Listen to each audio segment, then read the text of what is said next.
किसी भी पेशेंट को वेंटिलेटर लगाने के बाद ये पेशेंट जिंदा रहेगा या नहीं रहेगा, ये 100% डिपेंड करता है उस स्टाफ नर्स पे जो वो पेशेंट की केयर कर रही है।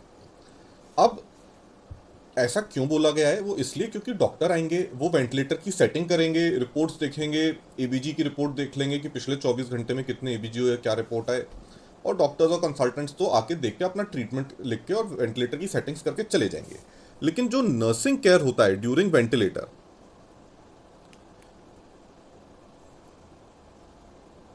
Nursing care during ventilation decide करता है कि ये पेशेंट बचेगा या नहीं बचेगा और वेंटिलेटर से बाहर आ पाएगा या नहीं।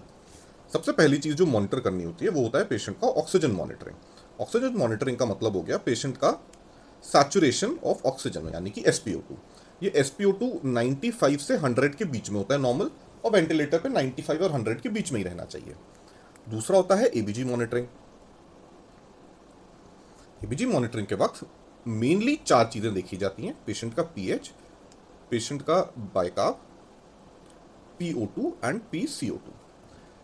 PO2 अगर हम ऑक्सीजन की ही बात करें तो सैचुरेशन 95 टू 100 होता है, और एबीजी में जो PO2 लेवल होता है वो 80 टू 100 mmHg होता है। ऐसे ही PCO2 35 से 45 mmHg के बीच में रहता है। पीएच 7.35 से 7.45 के बीच में रहेगा तो नॉर्मल माना जाएगा, और बाइकार्बोनेट 22 से 26 मिली इक्विवेलेंट पर लीटर के बीच में रहते हैं।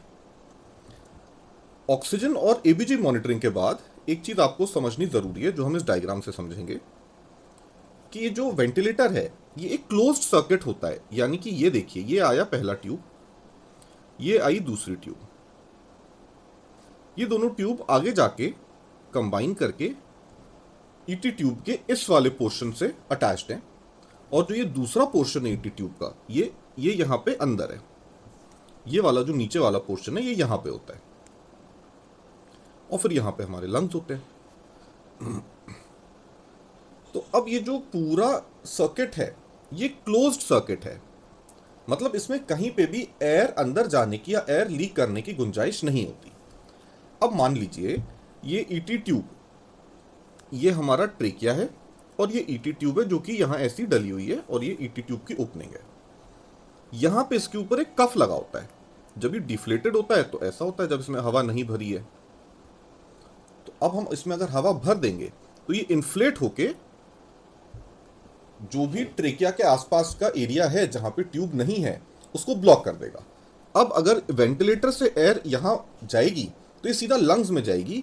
ये एयर ट्रेकिया और रेस्पिरेटरी सिस्टम के बाहर, मतलब मुंह के रास्ते से वापस बाहर नहीं आ जाएगी। यहां पे ये इसको बाहर नहीं जाने देगा, यहां पे ये रुक जाएगी। ये पर्पस होता है ईटी ट्यूब वेंटिलेटर सर्किट से ईटी ट्यूब कनेक्ट करके और ये कफ को इन्फ्लेट कर देने का। ईटी ट्यूब के आगे ये कफ होता है जो कि इस पोजीशन पे है। ये जो कफ होता है ये यहां से ये कनेक्टेड होता है, और इस एरिया में एक सिरिंज लगा के उसमें हवा यहां पे भर के उसको पुश कर देते हैं। तो जो यहां पे एयर पुश करते हैं वो इसमें चली जाती है और ये कफ इन्फ्लेट हो जाता है। इसी रीजन से ये जो वेंटिलेटर का पूरा सर्किट और पूरा मैकेनिज्म है ये क्लोज्ड वेंटिलेशन या क्लोज्ड एक सर्किट बनता है, और कहीं से भी एयर लीक नहीं करती। तो ये लिख लेते हैं तीसरा point, maintain closed circuit during ventilation. और चौथा, जब भी प्रेशर कम होगा, मतलब लीकेज हो गया कभी किसी रीजन से, ईटी ट्यूब का कफ डिफ्लेट हो गया, या सर्किट में कहीं लीकेज है वेंटिलेटर सर्किट में, वेंटिलेटर सर्किट इसको बोला जाता है। ये जो ट्यूब है जो वेंटिलेटर से निकल के ईटी ट्यूब तक यहाँ पे कनेक्ट कर रही है, तो ये पूरा जो ये ट्यूब का सिस्टम है इसको बोला जाता है वेंटिलेटर सर्किट। तो चौथी इंपॉर्टेंट चीज हो गई, वॉच फॉर या फिर मॉनिटर या फिर watch for low pressure alarm. अब जब भी पेशेंट को वेंटिलेटर लगा है तो एक चीज हमें मॉनिटर करनी पड़ती है, वो होता है पेशेंट का स्किन का कलर, यानी कि जो उसके फिंगर टिप्स हैं या पैर के जो अंगूठा है और बाकी फिंगर्स हैं उनके जो टिप्स हैं, ये वाला पोर्शन, इसका कलर कहीं ब्लू तो नहीं हो रहा, मतलब साइनोसिस तो नहीं हो रहा। अगर सैचुरेशन प्रोब नहीं भी लगाए पेशेंट को, और अगर ये पेशेंट के फिंगर टिप्स पेल पड़ रहे हैं, पिंक नहीं है, पेल मतलब स्किन के अंदर से ब्लड अगर हट जाता है तो वो पेलनेस होती है, तो पेल पड़ रहे हैं या फिर ब्लू कलर के हो रहे हैं यानी कि साइनोसिस हो रहा है, तो हम समझ जाएंगे कि पेशेंट को ऑक्सीजन की कमी है और जितना ऑक्सीजन मिलना चाहिए उतना नहीं मिल रहा। तो पांचवा लिख लेंगे, वॉच फॉर स्किन कलर, यानी कि साइनोसिस या पेलोर। अब स्किन मॉनिटरिंग हो गई, लो प्रेशर मॉनिटरिंग हो गई, सील्ड सिस्टम मेंटेन करना है, ऑक्सीजन और एबीजी मॉनिटर करना है। इसके अलावा पेशेंट जब भी वेंटिलेटर पे है तो दो चीजें हैं जो करनी ही करनी है हर पेशेंट के लिए। पहला है 2 आवर सक्शनिंग और दूसरा है 2 आवर पोजीशन चेंज। देखिए 2 आवर सक्शनिंग का रीजन क्या है, क्यों हर 2 घंटे में सक्शनिंग करना पड़ता है पेशेंट का। जब हम लोग नॉर्मली बिना वेंटिलेटर के कोई भी पेशेंट सांस ले रहा है तो हमारे लंग्स के अंदर छोटे छोटे सीलिया होते हैं। लंग्स की जैसे ये पूरी लाइनिंग है, ये लंग है, और उसके बाद ये ट्री जैसा ब्रांचेस बनाता है और ब्रांच बना बना के ये एल्वेलस बन जाते हैं। तो अब अगर इस पर्टिकुलर हम एक छोटे से पोर्शन को बड़ा करके देखेंगे तो यहाँ पे हमें ऐसे छोटे छोटे छोटे हेयर लाइक बाल जैसे सीलिया दिखेंगे। ये जो सीलिया होते हैं इनका काम होता है अंदर जो बलगम इकट्ठा है, स्पूटम इकट्ठा है, उसको ये धीरे धीरे पुश करके, इनका जो मूवमेंट है इससे अंदर मान लीजिए यहाँ पे बलगम है या यहाँ पे बलगम इकट्ठा हो रहा है, तो इसको ये पुश करके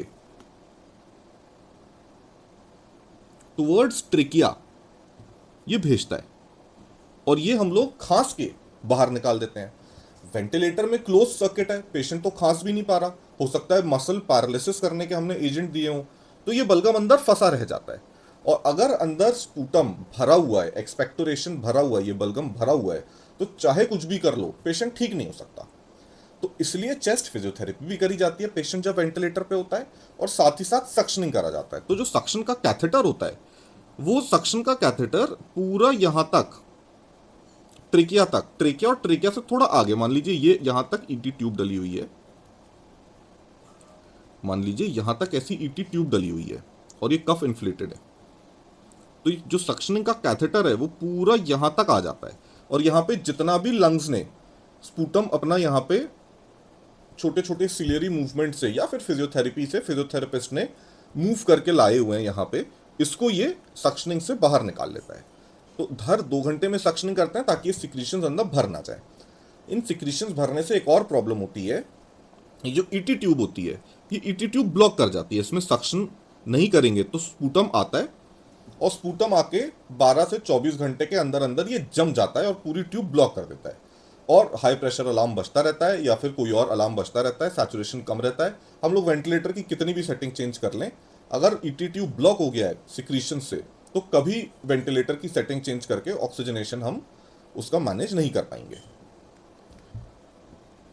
तो ये 2 आवर सक्शनिंग का आपको इंपॉर्टेंस बता दिया, हर 2 घंटे में सक्शन करना है। इसके साथ साथ जो स्पूटम का कलर है, अमाउंट है, स्पूटम का कलर और अमाउंट और टाइप ऑफ स्पूटम की किस टाइप का है ये भी मॉनिटर करना है। कलर यानी कि अगर व्हाइट कलर का है तो हमें पता है ये नॉर्मल सिक्रीशंस ऐसे होते हैं, और थोड़ा कम अमाउंट का है, हर 2 घंटे में थोड़ा सा आ जाता है, या हर 2 घंटे में करा तो 2 4 6 घंटे में थोड़ा सा कलेक्ट कर लिया और व्हाइट कलर का कलेक्ट कर लिया, तो हमें पता है कि ये नॉर्मल है। लेकिन मान लीजिए ये कलर येलो हो गया या ग्रीन हो गया या ब्राउन हो गया या फिर इसमें ब्लड आ गया, रेड कलर का हो गया, तो हमें पता है ये होता है निमोनिया में, यानी कि जब इन्फेक्शन हो जाता है। और अगर नॉर्मल पेशेंट को हमने वेंटिलेटर लगाया किसी और रीजन से, कार्डियक रीजन से उसके लंग्स में प्रॉब्लम है, और पेशेंट का नॉर्मल सिक्रीशन या फिर कोई सिक्रीशन नहीं था या नॉर्मल सिक्रीशन था, वो चेंज हो गया, व्हाइट से येलो हो गया या ब्राउन हो गया या ग्रीन हो गया, तो हमें पता है कि अब पेशेंट को निमोनिया भी डेवलप हो रहा है। सेम होता है अगर मान लीजिए कोई पहले से निमोनिया का पेशेंट है तो उसको तो खूब सारा स्पूटम बन ही रहा होगा। तो अमाउंट मान लीजिए उसको पहले कम था, लेकिन आपने नोटिस किया कि हर 2 घंटे बाद जब मैं सक्शनिंग कर रही हूँ तो 2 घंटे के बाद जो अमाउंट है, पहले मान लीजिए 5 ml आ रहा था, या 5 ml तो बहुत ज़्यादा हो गया, 1 ml आ रहा होगा, और अब ये बढ़ के 2 ml या 3 ml हो गया। मतलब सिक्रीशन एकदम बढ़ गए, मतलब अंदर जो निमोनिया है वो एंटीबायोटिक से नहीं ठीक हो पा रहा है और एंटीबायोटिक अब चेंज करने की ज़रूरत है क्योंकि अमाउंट ऑफ सिक्रीशन बढ़ गए हैं। सेम होता है टाइप ऑफ सिक्रीशन।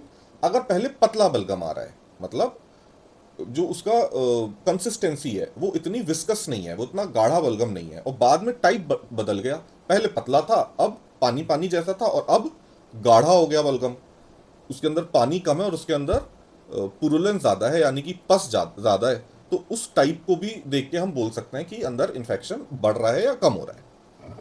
तो सक्शन करना है हर 2 घंटे में, और सक्शन और जो स्पूटम आ रहा है, सिक्रीशंस जो आ रहे हैं इसके अंदर, तो ये सिक्रीशंस का कलर, अमाउंट और टाइप मॉनिटरिंग करना है।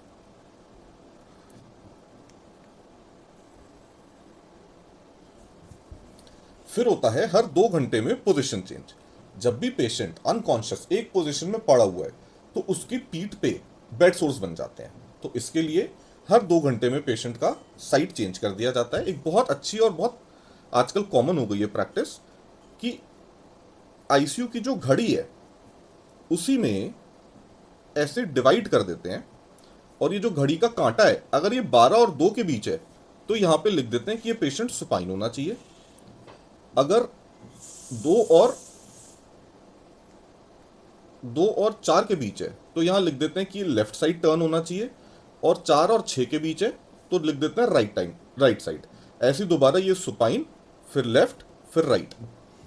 तो जहां पे भी घड़ी का कांटा है, मान लीजिए 12 बज के, अभी 12 बज गए हैं, या मान लीजिए 1 बज के 10 मिनट हो रहे हैं, तो हमें 1 बजे वाला कांटा देखना है कि 1 बजे पेशेंट सुपाइन होना चाहिए, और अगर सुपाइन नहीं है तो हम उसको सुपाइन पोजीशन में ले आएंगे। ये बेड सोर प्रिवेंशन के लिए है, और इससे थोड़ा बहुत पोस्चरल ड्रेनेज भी हो जाता है। कभी लेफ्ट कर दिया पेशेंट को, कभी राइट कर दिया, तो जो सिक्रीशंस एक जगह इकट्ठे हैं वो धीरे धीरे ग्रेविटी से पर्कुलेट करके ट्रिकिया तक पहुंच जाते हैं। तो ये हो गया 2 आवर पोजीशन चेंज और 2 आवर सक्शनिंग। इसके बाद जो कफ का प्रेशर है उसकी हमने बात कर ली जी। अब इसके बाद अगर मान लीजिए सारी आपने सही तरीके से मॉनिटरिंग पेशेंट की करी, उसके बावजूद पेशेंट वेंटिलेटर पे अलार्म आ रहा है, high pressure alarm, low pressure या किसी भी टाइप का अलार्म आ रहा है कि टाइडल वॉल्यूम अचीव नहीं हो पा रही, तो आपको इस पेशेंट के हमेशा बेड साइड रखना चाहिए एक एम्बू बैग विद ऑक्सीजन। अब एम्बू बैग और ऑक्सीजन रखने का पर्पस ये है कि जब भी वेंटिलेटर पेशेंट पे लगाए, हमेशा ये सोचना चाहिए कि ये वेंटिलेटर मैल फंक्शन भी कर सकता है। तो आपने जो उसमें सेटिंग्स सही से सेट करी हैं वो डिलीवर मान लीजिए नहीं हो पा रही, तो आप तुरंत पेशेंट को एम्बू बैग पे शिफ्ट कर लीजिए, वेंटिलेटर डिस्कनेक्ट कर दीजिए। वेंटिलेटर के लिए आप डॉक्टर को बुला लें या जो बायोमेडिकल इंजीनियर होता है उसको बुलाएं, वो चेक करेंगे तुरंत वेंटिलेटर, और अगर वेंटिलेटर ठीक है तो फिर सक्शन करके और बाकी चीज़ें करके वेंटिलेटर दोबारा कनेक्ट करिए। लेकिन हमेशा मन में ये बात होनी चाहिए कि वेंटिलेटर तो कहीं मेरा माल फंक्शन नहीं कर रहा जिससे मेरे पेशेंट को हार्म हो जाएगा। तो उसका सॉल्यूशन होता है वेंटिलेटर से हटाओ, एम्बू बैग पे पेशेंट को ले लो, एम्बू बैग से 5-10 minute air oxygenated air push कर दो जब तक वेंटिलेटर को चेक किया जा रहा है।